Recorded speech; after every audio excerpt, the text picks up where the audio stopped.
Well, good evening, everybody. I'm so glad you could make it. If you're not from our area, Richmond, Virginia, then boy, oh boy, whew, you missed a close call. We got so much snow.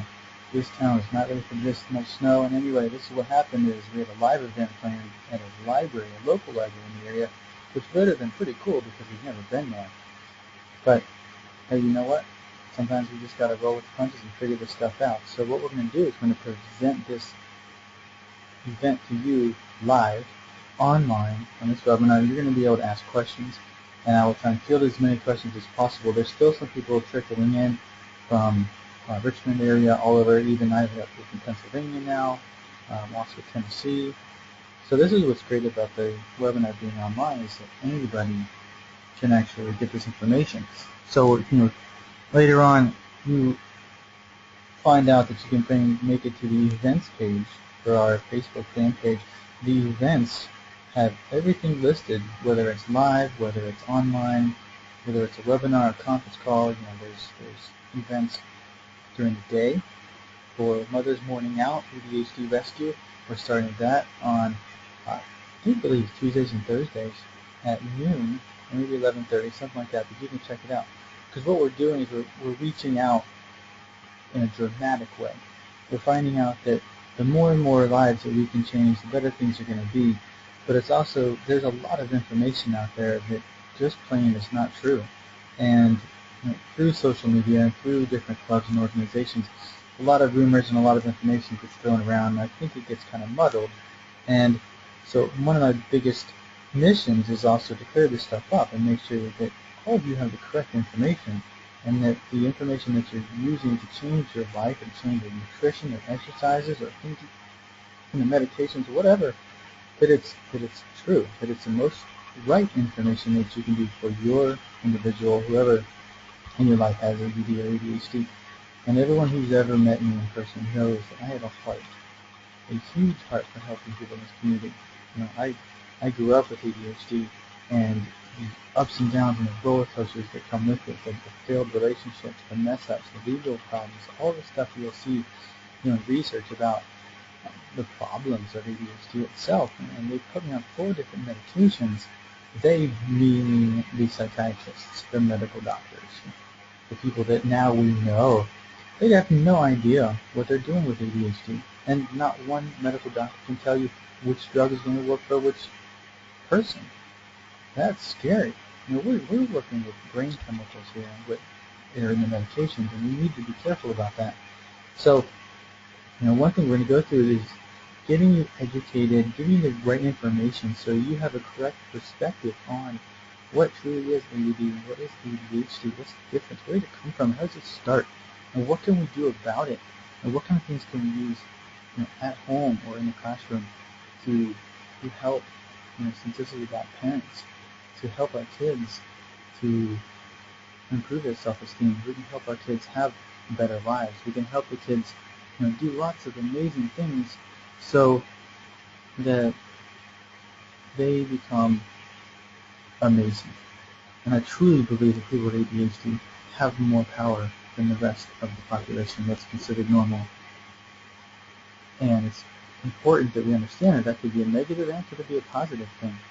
But truly, I don't think anybody would argue with me to realize that if I said people with ADHD are powerful, and they might laugh, they might say, yeah, they sure are, because typically people have a negative view. We're going to get into that. So we're going to move on, and I think we should get started. So let me tell you a story. Building up a child is so much easier than repairing the adults. And the last 2 or 3 months, I have brought on into the community and into our program several adults, more than I have in the other 2 years. It's amazing because they're starting to realize that if ADHD doesn't just go away. So let's figure out how as a child, as a kid, how we can help them evolve into a better adult and have better emotional intelligence and relationships and things like that. Because as you may know, growing up with ADHD can be very, very hard if it's not supported and encouraged correctly and handled in the right way. And so many of you who've possibly heard some of these other webinars I've done, or been to an event, or possibly read our blog, know where I'm coming from with this. And it's important to know that this is what I feel. ADD and ADHD is not a disorder. It's not a mistake. And usually problem, it's not bad. It's not negative.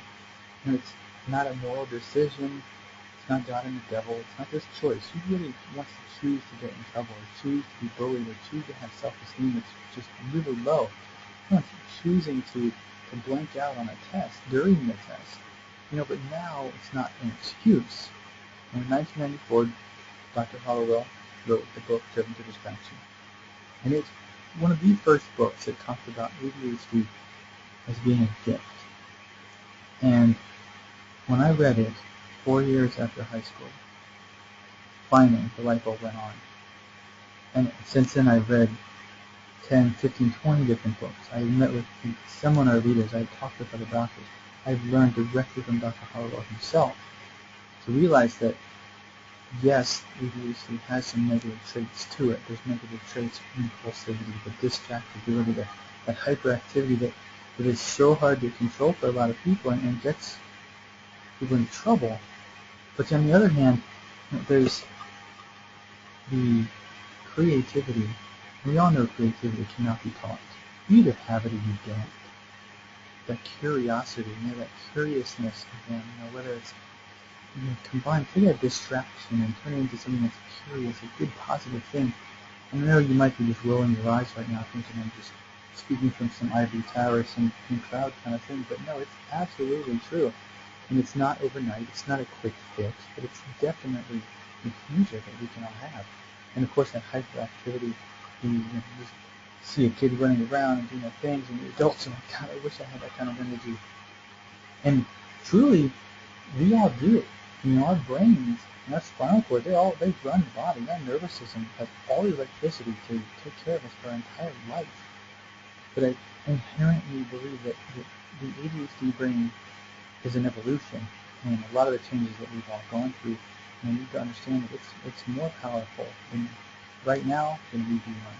And in the future, we're going to realize that the ADHD brain can think faster, it can put concepts together faster, it can leapfrog typical linear thinking and problem solving to come up with unique solutions to problems that many people could not just figure out.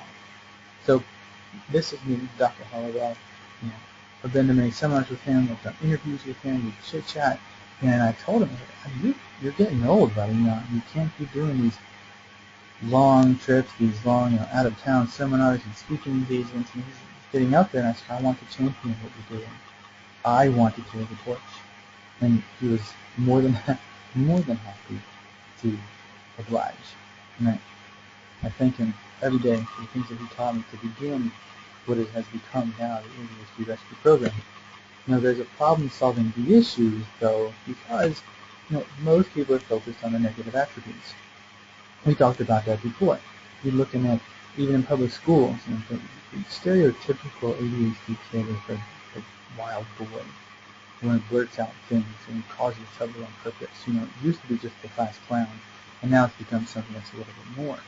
We need to understand also that ADD and ADHD is a clinical diagnosis. There is something clinically dysfunctional with that brain and the way it's connected to the rest of the body.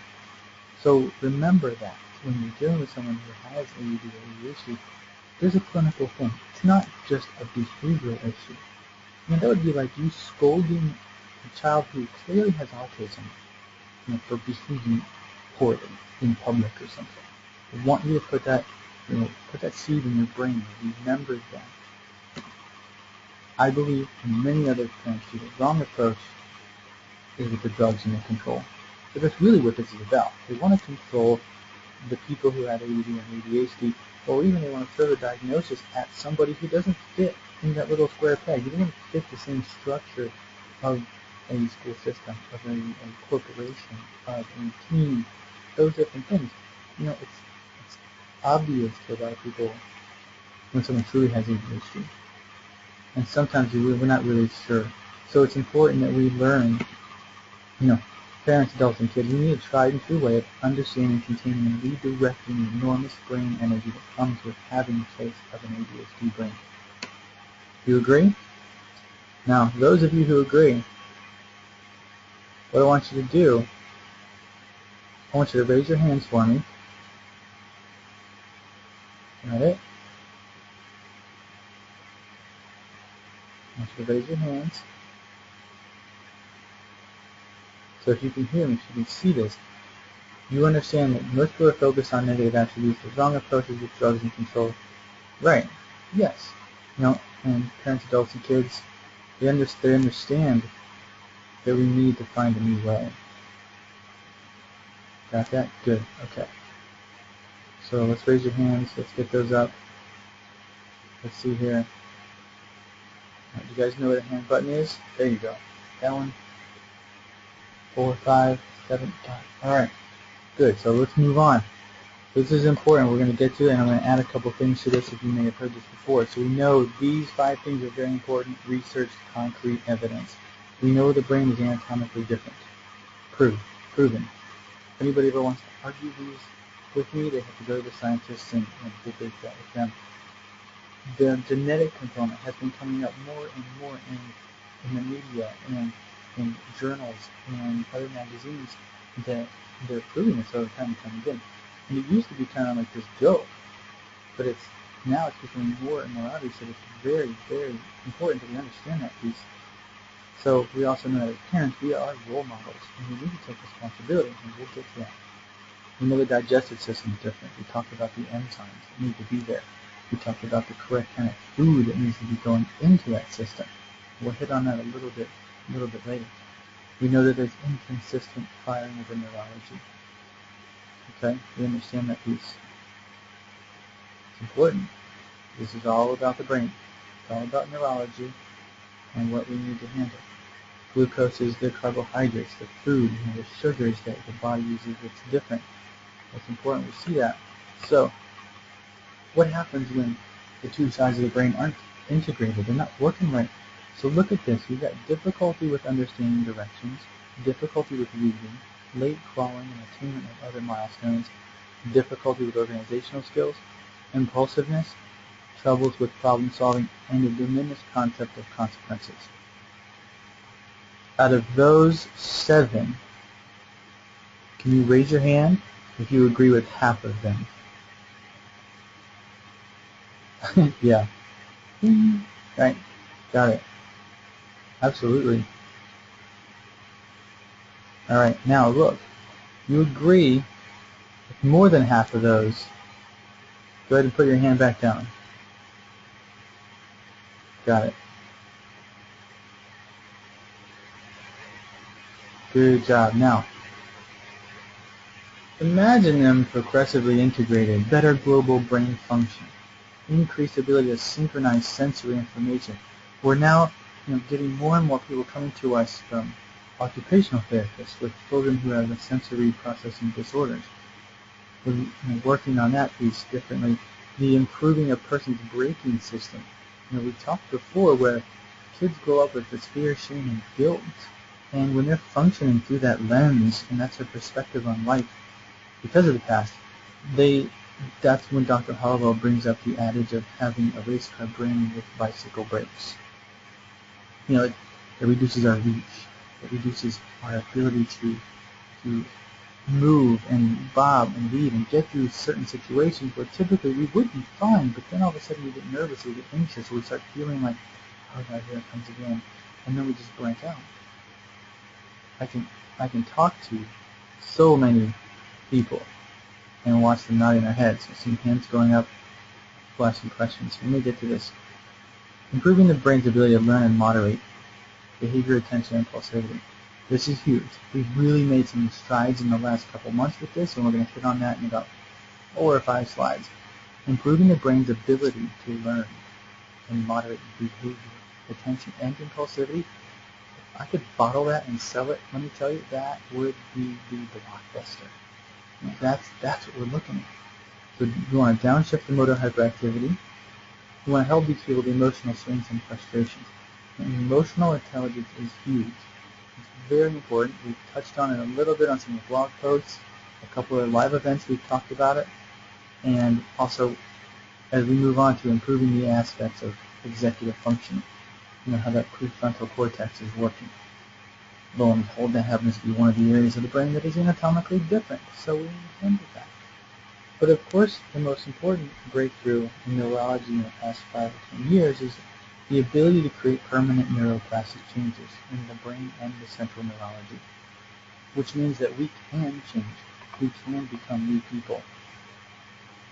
So that's very important to know. So as we head through, it's important we all see that. Now, this year, we started doing things differently. I want you to pay attention. A company from Canada, Toronto, has an online system. It's online psychological assessments that are scored and reported back to us by psychologists. And so our clients are now able to literally, when we're ready to do this, take monthly psychological assessments to show their improvements. Most psychologists and psychiatrists are only doing these tests in the very beginning, just to diagnose something. Well, I want to keep statistics. I want to show that what we're doing is making an honest-to-God improvement in these statistical changes, and these tests that really lend a lot of power to what we're doing. And then this last one here, increasing the strength of your executive function. That's what we just talked about. And now we can have tests that will do that.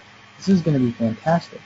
As we move next to working with the London-based company MindPlay, they're helping us use their web games and their videos through a mind-controlled, brain-wave-controlled video game, brain-controlled videos, brain-controlled apps, in hopes that exactly what we talked about 2 slides ago, to improve the brain's ability to learn and moderate behavior, attention, and impulsivity. Now, as we're doing that, and we can test people and really show an improvement, now we've got something that is absolutely unstoppable. And let me tell you folks, nobody's doing this. Nobody's put this many things together all at once. And of course, this would take someone with ADHD to do this. Someone who cares enough to really figure out how to do this and prove it and show that this is real. And so as we move through, MindPlay has been ultra supportive in helping us figure out exactly what we can do to help with ADHD in the United States. In fact, we are the first and only clinic that is allowed exclusively to use MindPlay's information for ADHD purposes right now. That's amazing. So what we got is this particular game that we're working with the kids and the clients in the practice now. And what's really cool about it, as you can see here, is that every 25 days or so, we can print a report for teachers and therapists to show behavior, working memory changes, impulse control changes, state control changes, and also the recommendations that come with it. It's fantastic. We're just scratching the surface with this thing. So as we move through, it seems like everything's falling into place. Fantastic. So now let's get to this branching power of ADD and ADHD. We talked about helping to learn brain training and change the behaviors and being a role model. It's not as though we're training animals, so we need to remember that. There's a lot of the stuff that's out there that has to be with obviously positive feedback and things like that, but there's more to it. When you understand that person in front of you has a clinical diagnosis of ADD or ADHD, I would hope that your perspective changes. I would hope that you view them through a different lens so you can help them out even better. It's important that you do that. So these are the goals, these are objectives of parenting and understanding what we're about to go through. We want to limit destructive behavior. Of course we do. We want that. We want to reduce stress on your relationship. Connecting with emotions is absolutely important for children and adolescents with ADHD to really be able to connect and understand what their emotions are so that they know how to handle them, so they know where they're coming from and what they're about, what they mean. We also want the children to take responsibility. That's forever. a responsible child, a responsible teen, a responsible adult, that creates a fantastic community, state, nation, everything. Now, number 5, overcoming self-doubt. That's a big deal because we're growing up with that fear, shame, and guilt of being told that we're no good, we're a nuisance, we're a problem, we're dumb, we're stupid, we're no good. Why can't you do it this way? Why don't you live up to your potential?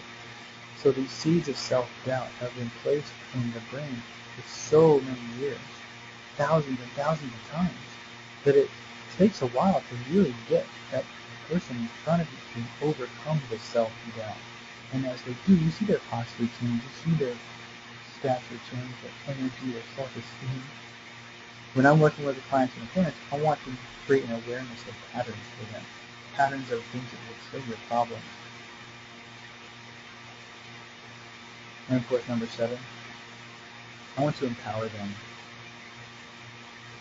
Most parents aren't even thinking about number 7 yet. They're going with number 1, 2, and that's it. So 7 is once we get through several months of this program and really get people on board with what's happening, see some changes, and move through an empowering stage of what can we now do that we couldn't do in the past. That's where the cool stuff starts to happen. So let's go through some of this. As a parent, decide ahead of time which behaviors are acceptable and which are not. That peculiar, weird noise or peculiar behavior someone's having. If it's not hurting anybody, then let's let it go. Or let's not be so adamant against it. Also, it rolls into defining the rules and allowing some flexibility, some leeway in them.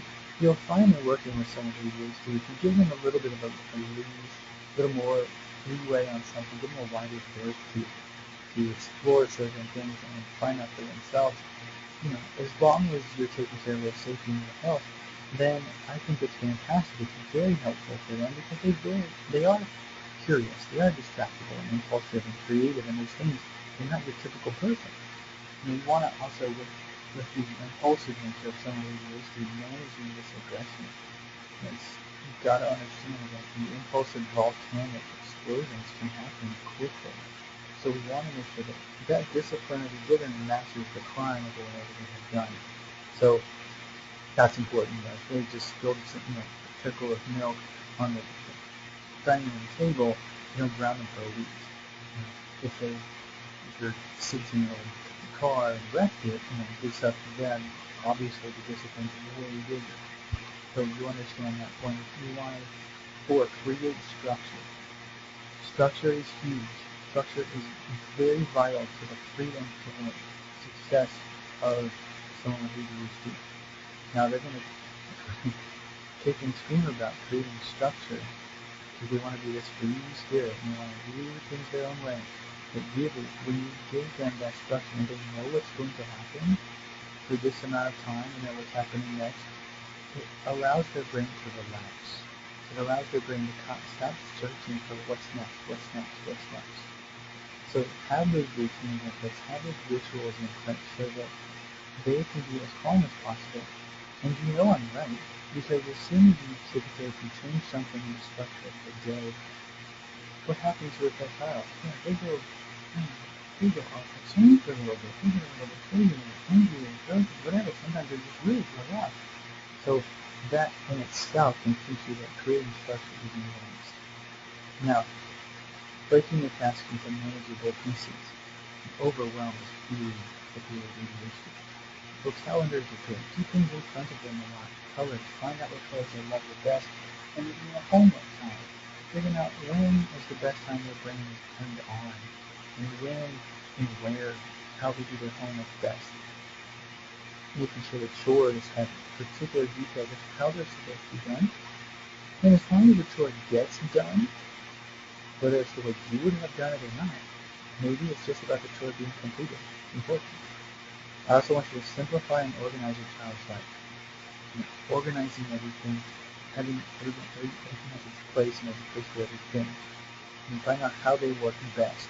One of the things that Mind Play is helping us to discover is going through and while they're doing something different than homework, having the brainwave device on their head and recording their brainwave, and then doing another session where you're recording their brainwave while they're doing homework in different ways. And this way you can find out exactly what is the best way to establish the theta waves and the delta waves so that they are focused and productive. There are different ways that mean different things. Distractions. And distractions, obviously, you want to limit those. But I personally feel like we also need to teach them how to handle their distractions. Okay, so this line in here, decreasing screen time, encouraging that creativity. It's important, but limiting the distractions so that they can get work completed. We don't want to reduce all the distractions because then it's almost like a slingshot effect. The brain starts looking for things to distract itself with. So whether there's music in the background, maybe there's a little bit of noise going on or something else, everybody's a little bit different, so you might find exactly what fits best for that person. Right in the middle of the page, probably one of the most important is encouraging exercise. I mean, physical movement, blood flow, heart beating, running around, getting all of the release out, really important. It improves the concentration, improves depression, it improves anxiety. Of course it improves your health and blood flow. And people with ADHD thrive on adrenaline. We know that. That's why there's so much high stimulus behavior seeking that goes on. So next, regulating the sleep patterns. Sleep hygiene, we like to call it. It's got to be in a rhythm. The body likes a rhythm. You've got heartbeats, you've got breathing, the way you walk, the way you blink our eyes. There's all these rhythms that we need to understand. And your sleep rhythm is huge. Your brain has got to get the right amount of rest. Otherwise, it's going to cause inattention and restlessness and more hyperactivity. It's been told that sleep deprivation causes problems with the prefrontal cortex. And we know that ADHD is also an issue with the prefrontal cortex. So if someone with ADHD isn't sleeping well, they get a double whammy the next day. And I know you all know what that's like. Why don't you go ahead, you've been going through a lot of these. Raise your hand. There's a little hand. Raise your hand if you're in agreement with me.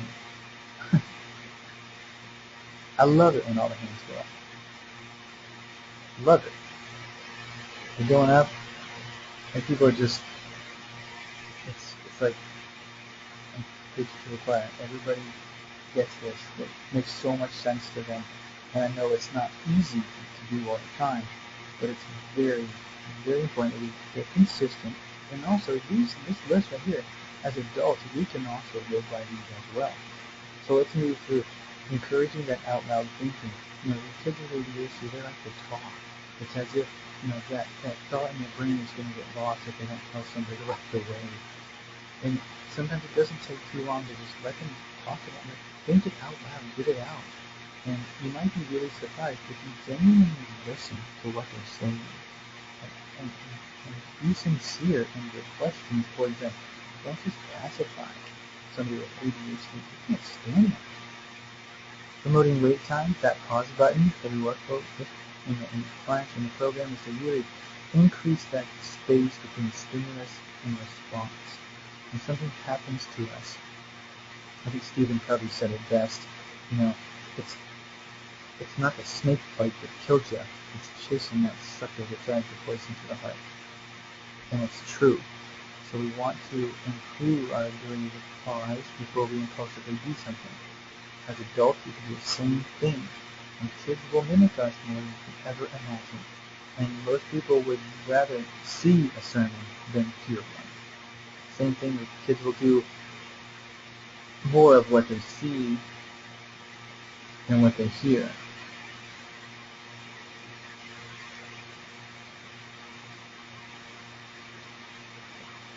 Alright, so keep up with shouldn't be any static, but we'll check it out. Okay. We'll work on that. Thank you. So this is a Well Done. Well Done is a book that's written in the same kind of format as Louise Penn-Glatzer, who wrote the 1 Minute Manager.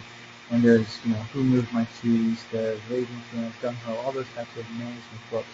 Well Done was a particular book that was written as a story about SeaWorld and looking for the right behavior and recognizing that and praising that. It's important that we know that. It would be great for teachers and coaches and parents and daycare providers, uh, everybody, to start looking for someone to do the right action, and rewarding that would be very important. So this next step of Well Done, though, is also if you're not getting the correct behavior, is being able to guide that behavior into something that you do want. That's important. That's the next step of being a fantastic parent. Okay?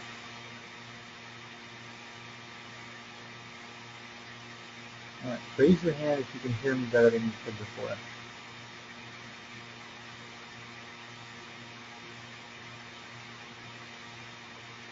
Gotcha. All right. Good. Okay. Much better. Not sure what's going on there. Maybe it's different people's computers and things like that. All right. So, as an adult, look at these last two. I want you to take breaks. Mommy needs a break. Daddy needs a break. You're overwhelmed. You're frustrated. Please leave the environment. Do something. Calm down. Be an adult. 10 or 15 minutes. Breathe deep. Calm down. Use essential oils. Use the particular ones that you like to calm yourself down. Whether you want something that causes for you to have serenity, so to speak, or possibly lavender is very calming.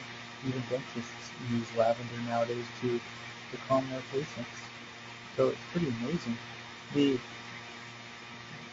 got to remember this last line. What they see in the behavior of the adults, the kids, see what we do.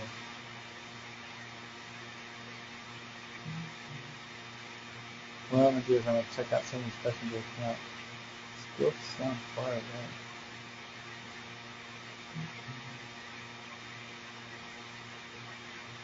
Maybe I'll put the mic right up to my mouth and hopefully that will sound better. Alright, good. Now I got everybody's attention. Excellent. So, moving right along. Go to the next one. I want everyone to understand this. This letter that was written from the perspective of someone with ADHD, written to his teacher. And I read this in front of 100 people one weekend, and I heard tears. People nodding yes, like they understood it. So the first question that the person with ADHD is asking, their parent asking their teacher, is, do you have my attention? All I need is repetition. Once you have my attention to learn, and the more senses you involve, the more engaged I will be. Don't just tell me what to do, show me how. And then have me show you that I understand. Next one, am I distracted or not distracted enough? I talked about this a little bit ago. Sometimes I don't pay attention because I am distracted. Sometimes I need a distraction. A totally still environment can cause my ears and eyes to strain and find out where the distractions went. If I have something subtle to occupy me, maybe 2 chords to rub together, or a pair of earphones or muffle sound, or to listen to music with, I need a distracted noise region after distractions. I am relaxed and alert. Do I have excess energy while I'm sitting still? Important. My attention span is tied to my energy levels. I know I'm supposed to get school tasks done while I'm sitting at a table, but how am I supposed to go forward if my brain is always in neutral? If I cannot move while I think, my engine will stall. If a shutdown occurs, let me stand, move, or shift gears before returning to the subject. Sometimes a movement break, 2 jumping jacks, can jumpstart my progress. This works better for me than trying to buckle down and not being able to move around until a task is completely done. Here we go. Are you teaching me or interrogating me? What I've learned in school is not always apparent, even to me. I need you to help me in what I've learned. When I have to answer a question, make the answer be a goal that I want to achieve and I will be proud of when I succeed. So if you tell me I'm not trying hard enough or not cooperating, my motivation, and I feel to become a prisoner locked in an interrogation room. Being interrogated doesn't make anybody want to do anything, but it discourages me from wanting to try. I need to feel like you're guiding me towards finding the right answer. I need a lot more redirection and prompting than my peers. Sometimes I draw attention to myself without meaning to. When I'm fidgeting and don't realize it, or when I'm staring off into space because my mind has wandered again. I need your patient encouragement, not gloomy remarks. I want to succeed. I'm not acting this way to annoy you or be disrespectful. My brain works differently, but it does work, and I can tell when adults don't like me. If you're on my side, I will know it and will work harder than if you are just putting up with me. That's incredible. If you get that, if you can relate to that, and you're going to help your child, you're going to help other people, you're going to help other parents find a way, to find a better way, so that they have a better future.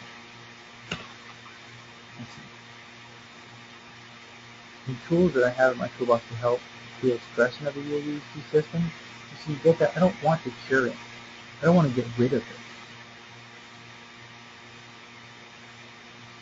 Most people just want to control it or get rid of it. I don't. I believe there's so much more to it. The adjustments, the neurological exercises that we do as well, the dietary shifts, nutritional shifts, the supplementation that we're using also with essential oils now.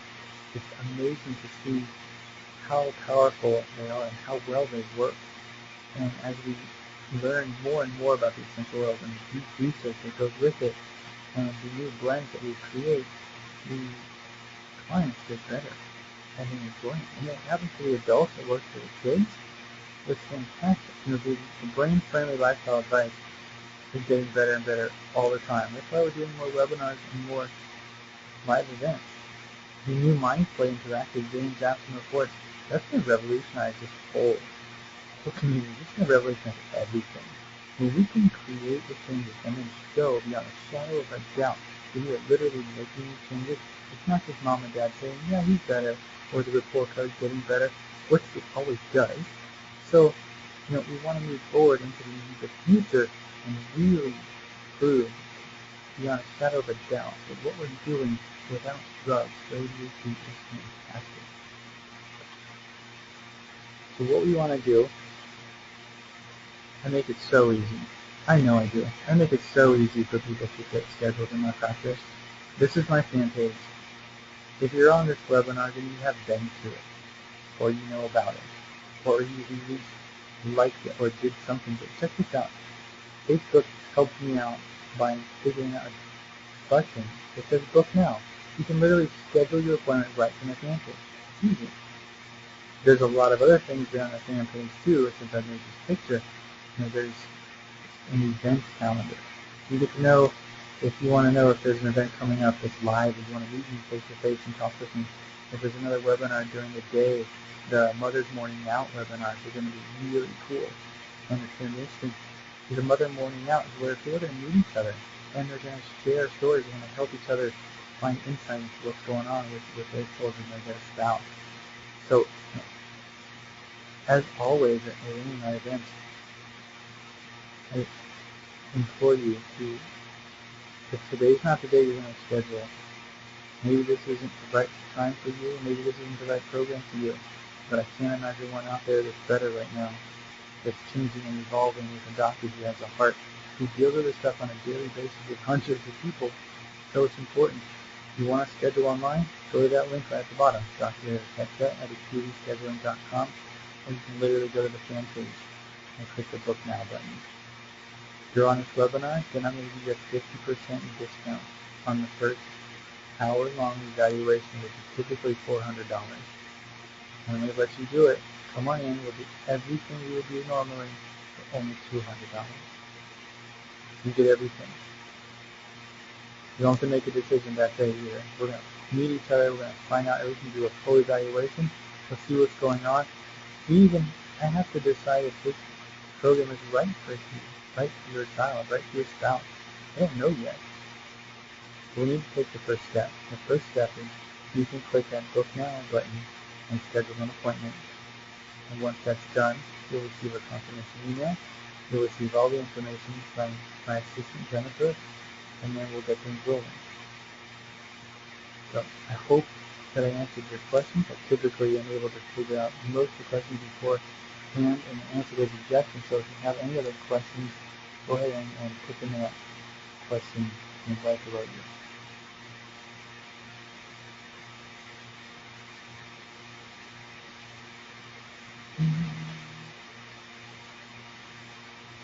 The essential oils, and no, I'm not going to tell you what is in my blend.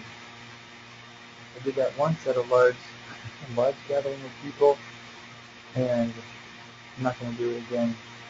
One of the reasons is because it's very important, because if they're not a drop, and also it's important because it changes. It changes about every month and a half. You add something to it, you take it away. So I can't just tell you one thing and then you go off on your own and do it. It's important. Next question. Mindplay, yes. Mindplay is a company from London.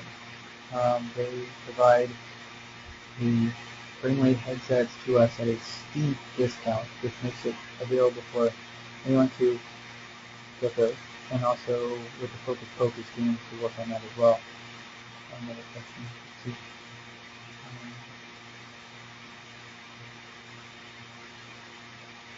Yes. Okay, this is a medication question. I can't give you advice on the medication to tell you to take them or not to take them, but it's important with the medication to understand that that is your choice. And I do have patients who have continued to take medication but have lowered it significantly. I have had patients actually go completely off their medication, and I've also had patients that are very smart about not jumping from one medication to the next. That's a big understanding. This is about parents. Yes, we do get better results when both parents are involved. Both parents, meaning, if mom is typically the majority person taking care of someone with ADD and ADHD, and need the father to step up and be involved genuinely, sincerely. I find over many years of doing this, that 75% of the kids are from separated or divorced families. That's just my finding. I'm not saying that's the cause. It definitely is out there. It's important. I wrote a blog post last couple weeks ago about fathers stepping up and really working with the kids. And a lot of them, I got some kudos for it. I got some backlash. But, I've never been one to back down from a challenge with this community, because I believe so wholeheartedly in a better future for us than just the medication and all the other behavior modification things that sometimes work and sometimes don't. So yes, both parents being involved is absolutely much better, obviously. Next one would be, yes, I think I said before, I do bring on adult clients. Oldest one right now is 47. The youngest adult-ish would be several 20-year-olds who are actually in college. Next question. Yes, just because you don't live in Richmond does not mean I can't help you. I have several clients who are very far away and who still receive the same kind of care, minus chiropractic adjustments, but I meet with them through Skype sessions, hangouts, email and texting several times a week, and we get really more in the nitty-gritty with them because we have to, and they're doing actually very, very well. That's important. So yes, just because you live in a different place other than Richmond or Glen Allen, I can definitely help you. I can help people in college. I can help adults who are abroad. It doesn't matter. Next one.